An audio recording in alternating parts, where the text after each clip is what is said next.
Dear Heavenly Father, we just thank you for today. We thank you for the rain, and we thank you that everyone was able to make it here safely. I just pray over this message that the words I say would touch the hearts and minds of the people present, Lord, that you would inspire them with how they can be involved in bringing up the next generation faithful to you, and just wholeheartedly chasing after you in all that they do. We just thank you for today, pray for safety, and just pray that this message is well received. All right, amen.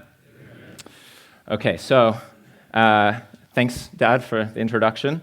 As was mentioned, I'm Dylan. I'm a first-year medical student at the University of Arizona College of Medicine, Phoenix. Before that, I was a biochemistry major at ASU. Some of you know that there's a tension there. I went to the other school. So it's a tension for me, too. A few disclaimers to start with. In medical school fashion, I'm running on a lot of coffee right now. I am running on not a lot of sleep after a week full of exams. And this message was given a significant amount of thought, all of 15 minutes. No, hopefully a little bit more than that. It was brought to my attention that the average age of people in this room might be like 2 or 3 times my age. So this message wasn't tailored to anyone in particular, but maybe I should have tailored it more to a little bit of an older generation. So there'll be some time for Q&A at the end, and you can ask me any further questions you might have that might be more applicable to your situation. So I was asked today by Ted to speak about how I managed to not only keep my faith throughout university, but as I would describe it, I would say I thrived through university in an otherwise secular college experience. And I hope that in hearing my experiences that you'll have some inspiration about how you can play a part in kindling the faith of your children or your grandchildren or really any other person that comes to mind. On that note, I am going to get started. I forgot that I have a clicker here that I've been promised will work. Okay, perfect. So we'll come back to this slide in a second here. But I have kind of 3 broad categories this morning, which I've decided to call parental, extra-parental, and experiential, that have had a significant influence in my life on my faith and how I did college well. So I'm going to dive right into it, talking about parental. All right. The first point I'd like to make is that I think setting up someone for success in college begins long before the college experience. I think it needs to be particularly proactive. If you throw someone into college without a lot of effort up front, I think you're doing them a disservice. And I think a lot of my Christian journey began long before college. As you can see on there, parental, extra-parental, and then a lot of my experiential things that I'm going to talk about as well. A lot of that started long before college. And at the end, I'll address some of the things in college that I think helped. So the first thing I'd like to mention is the practical faith point there. One of my earliest exposures, also the church consistency point, some of my earliest exposures to Christianity would be from my parents and the consistency with which they brought us to church. The Bible stories and gospel message was present in my life from a young age. I came to see the Bible as a book filled with wisdom and prophecy and history and poetry, a book filled with explanatory power and internal consistency. And it gave me early exposure to books like Proverbs, which helped me to avoid learning things the hard way, and Ecclesiastes, which helped me to think about some of those deeper questions in life and develop what I would call an eternal mindset. And for me, the way that I saw my parents live out church consistency and practical faith was really important. It became apparent to me that church was not something we did, but it was really, truly a manifestation of my parents' devotion towards Christ. Regardless of the inconvenience, we would be at church. If there was something else on, we would be at church. If we were on vacation, we would go to church. It was a priority, an absolute priority in my parents' life, and a recurring theme of my message is that those things rub off on you throughout your life. And I think this is important for the grandparents in the room, or the parents in the room, that living out your faith actively and consistently can be really important. Just you might not see how it's affecting the people that you have influence and relationship with, but the consistency and the sincerity with which you live out your faith can really have a significant impact on the next generation. So the parents that I sat with in the pew were the same parents that I had behind closed doors, which was, I think, another testament to the authenticity of their faith. And another thing that I was privileged to witness as I grew up was that as my parents pursued a life emulating Christ, I was a witness of their slow but sure sanctification. And correspondingly, they began to more closely exhibit the fruit of the Spirit: love, joy, peace, patience, and so on. Some of those more than others. Patience is not particularly good in our household, as some of you would know if you've been around us. But definitely the love and the joy and the peace. And I think of those things, the one that has left me kind of awestruck over the years in terms of the way that my parents practically lived out their faith was through generosity. I think one example of this that I could share with you is that my mother and father collectively decided to sponsor one of my peers through our private Christian school that I attended, and paid for their tuition for a number of years when their family could no longer afford that. And that was never brought to light. They never told anyone. The family knew, and they knew, and it never made headlines until now, apparently. But that was inspiring to me, and the way that in the same way that church was consistent, regardless of how inconvenient it was, generosity was the same. They would consistently tithe, they would consistently give up their time, their money, their treasure. They would volunteer in church services when they had a lot of other things going on. I don't know if it was mentioned, but my mom is a doctor, my dad is a fighter pilot, so they have demanding jobs. And yet Christ was always at the center and was always a priority in their life. And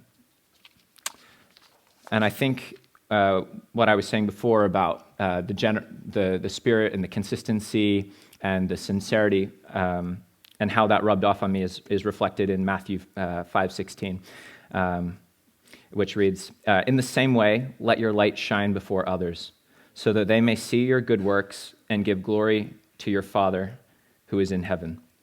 And so I think in living out the light and living out the Christian example to me from a young age, a lot of that has rubbed off over the years and has been a real influence on my life and on my Christian walk.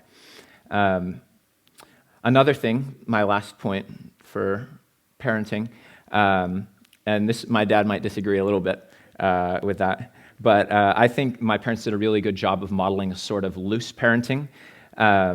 They weren't overbearing. I know some of you are probably familiar with like the archetype of the pastor's kid who turns away from their faith or kind of swings the pendulum in the opposite direction.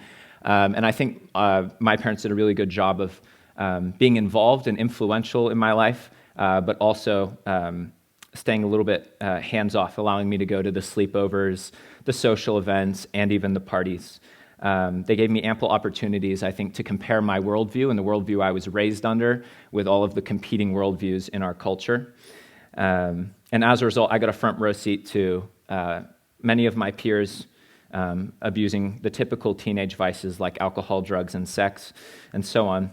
And I got to see kind of firsthand how many of them threw away their relationships, their educational attainments, and fell into addiction. And so I think through these experiences, I came to see that the typical party lifestyle was full of empty promises and destructive consequences. And so I think that was actually a very significant impact in my life in terms of how my parents raised us. Also, is that timer supposed to be running at the back? Okay. I still have 20 minutes according to the timer. So, all right. So let me know how much time I have left at some point. Okay. So yeah, that's some of the parental stuff. Once again, if you have more questions, we can come back to some of that at the end. This only scratches the surface of my Christian walk and kind of what set me up well. And I certainly haven't done the years of influence made by my parents or the church communities that I've been a part of justice in my couple of sentences that I've mentioned on them. But now I'd like to mention some of the things that were extra parental and were also really influential in my life. And I think something important to note about this is that the number of hours per week a parent spends with their child does not compare to the amount of time that often the school teachers and other people like your children or grandchildren's peers get to spend with them. And so if the culture of the school and the peers is different than the worldview and culture you're trying to support at home, then there's a real battleground of worldviews. And I was fortunate that I did attend a Christian school. Perfect. And so that made chapel, Christian studies, and morning prayer a regular part of our curriculum. And as was mentioned by my dad before, the school has been so significant in my life that one of my long held ambitions in terms of what I'd like to do with my life is to start a Christian school. So yeah, I could talk about my school for days, but I'll make a few points. I think maybe the most significant influence wasn't my peers in the Christian school, many of whom were not Christian. I'm sure many of you, if you've been around Christian schools, you would know that even though people go to a Christian school, often they go there for the education, and that often the students are not Christian. Maybe half, if that, 30% of most Christian schools are Christian. And so actually the most significant influence in terms of my faith came from my Christian faculty, the teachers that I had over me. And they didn't do anything overt and direct in my life. They weren't preaching the gospel necessarily every day. Now, I did mention we had chapels, we had Bible studies and things like that. But we didn't get up in math class and have my teacher start, praying over us and telling us about the resurrection story. But what they did do was that they loved me. They built personal relationship with me outside of classes. They spoke encouragement into my life, and they challenged me to reach my full potential. One story that we were talking about briefly beforehand was that I, for the first kind of 10 years of my life, did not live up to my academic potential, and I had a number of teachers speaking to me over the years saying that they believed in me and that I had some sort of leadership qualities and academic qualities and that these are things that I should pursue. And then I kind of was given a challenge at some point, which was I was told when I was trying to take some of those more academic classes that I wasn't smart enough to take the classes, and it kind of hurt me at the time, but then in typical Langland fashion, I took it as a challenge to prove them wrong, and so I kind of flipped my academics and basically became the valedictorian of my high school, so a real stark change from where I was at in 10th grade. But all of those things, some of them good, some of them not so good, overall, my experience was really positive. And those things did help me to be built into a Christian man, chasing after God and striving to emulate Christ. And so, yeah, the Christ-like actions and servant-hearted leadership of most of the faculty pointed me to Christ daily. And I think you can see that in some of my photos, is why I put them up here. On the far right is my physics teacher that I had for a number of years. And as you can see, we're all kind of carrying him. In our physics class, he was a really eccentric, fun guy. And like I said, he didn't preach Christianity from his role as teacher, but what he did is believed in, build rapport with, and really challenged us. And he's someone that I look up to very strongly. You can see the leadership that I was a part of in high school, and the faculty on the far right who led the subdivision of the school that I was a part of, who also really challenged me and spoke into my life. And then on the far left, some of the Christian friends that I grew up with in a little close-knit group that I had. And something that was really great about my high school experience was the school I attended was a K-12 school. And so the students that I did life with were students I had been doing life with for 10 years, not for 4 years. And I think that made a really significant difference too, and would definitely advocate for that. Oh, wrong way. Okay. So I mentioned school teachers. Someone else who was really significant in my life were the Christian mentors I've had. And really, there's too many to count. But some of the more significant ones were through connections at school. I became involved in a youth group, different from the church that I was attending at the time. And in this setting, I got to receive weekly or even at times bi-weekly mentorship from the youth pastor and other adults serving in the youth ministry. And I got involved in a youth Bible study. Similarly, the faculty at my school, similar to how the faculty at my school built me up and loved me, the youth pastor spent time building relationship with me, served me when it wasn't convenient, and loved me.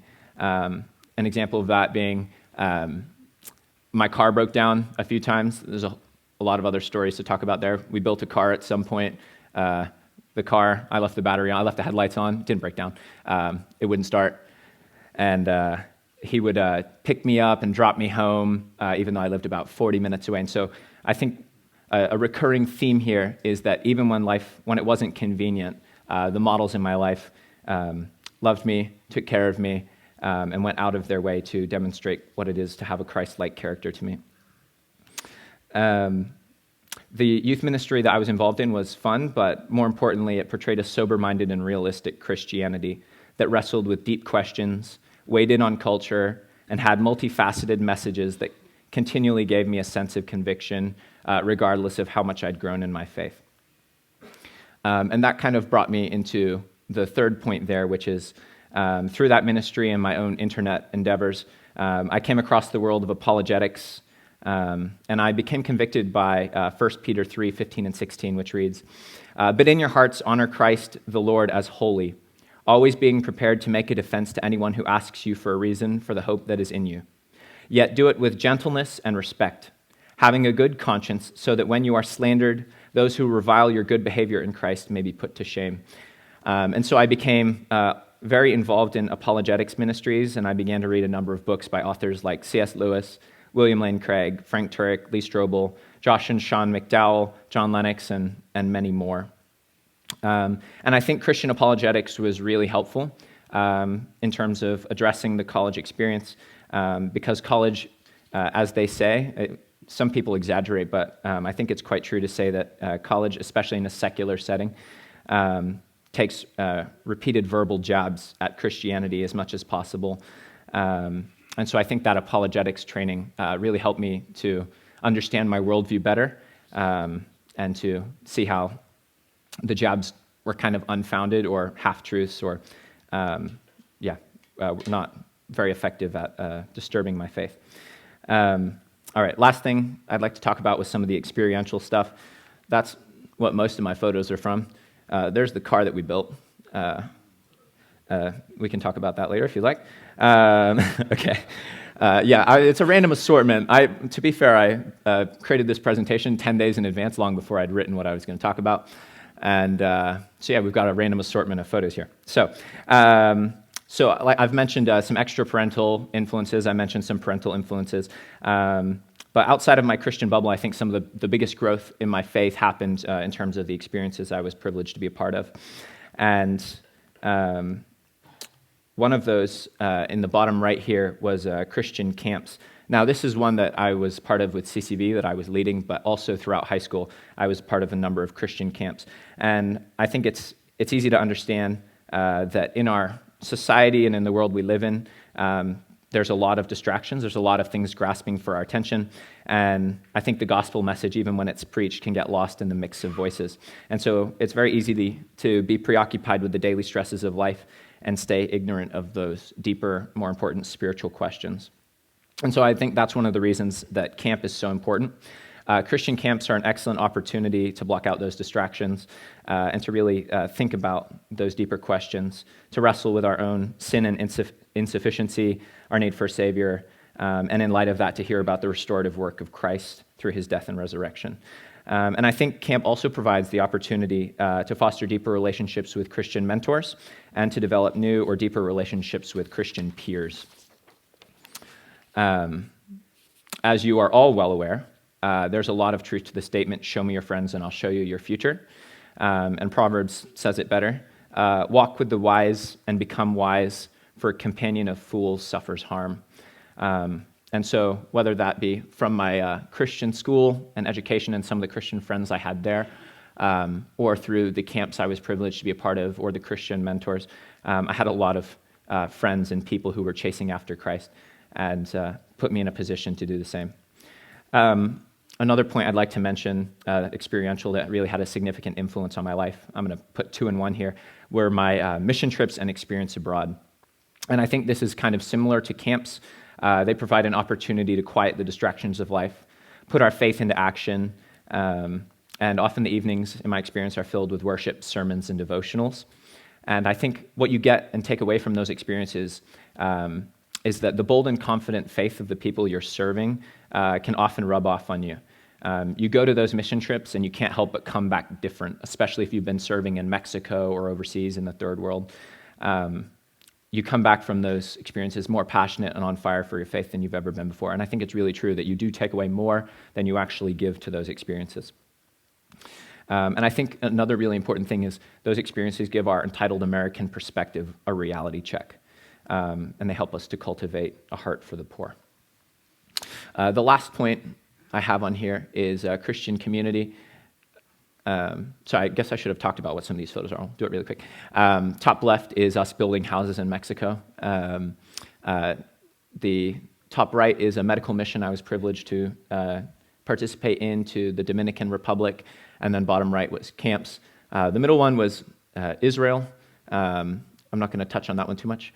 And bottom left was building a car, which was a great opportunity to have bonding time with my parental figures and have more influence. So all those things matter. Everything matters. If that's something you're going to take away one thing, every interaction that you have with someone matters. All your relationships are influence. Okay. Last point, Christian community.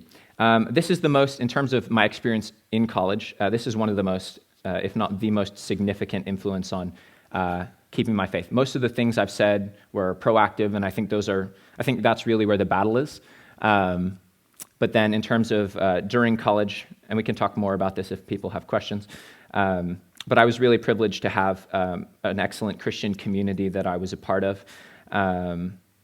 And I can't really understate the importance of having some sort of Christian community to belong to and with whom you can do life over the course of the college experience. And I was fortunate to be part of Crew, which is, bottom left is weddings, Christmas parties, trips to California, trips on the Salt River, little fancy dinner night, soiree type things that we participated in, and then top left, some of the leadership during COVID. And I was really impressed that our group stuck together during COVID. But there are so many ministries at different campuses: Navigators, The Well, Alpha Omega, C3, Ratio Christi, and Crew is at basically every university in the nation. So if I were a parent of a current college student who's not part of a Christian ministry, I would find a Christian ministry on that campus, and I would give them the contact details of my child. And this is something that I've actually seen parents do as part of the leadership of Crew, where they would contact our ministry long in advance. They would bring their student, their prospective freshman who's still in high school, and they would come and sit down with our ministry, and they would figure out what we're about, how are we discipling students, and is this the university that I want to be sending my kids to? Okay, final points. Some things I'd like to conclude, kind of all over the place. But behavior, I think, is downstream of identity. I think we make the mistake of addressing behavior. Often parents are focused on do this, don't do this. And I think what's more important is trying to focus less on behavior modification and more on identity formation. And I think my parents did a good job of that. I think the consistency and sincerity of your faith, regardless of whether you're a grandparent or a parent or you're just kind of in the circle of other people, can be a really compelling witness for Christ. I think it would be helpful if parents pursued and tried to engage more in apologetics in their household, ensuring that they're comfortable comparing their worldview with culture and the worldviews that it proposes. I think as much as possible, your goal as a parent or grandparent or whoever you are to the person you might be thinking about is to surround that person with Christian community, whether that be putting them in a Christian school or helping them get involved in a Christian kind of parrot church on campus, sending them to a Christian university, whatever that looks like. And then my last point that I'll make is you can't buy a person's way to faith, but you can use your resources to put them in places that focus on a personal relationship with Christ, such as mission trips or church camps. So if you're a grandparent here, sponsoring your kids to go to church camp or taking them on a mission trip to Mexico to build houses and bond, I can't think of anything better.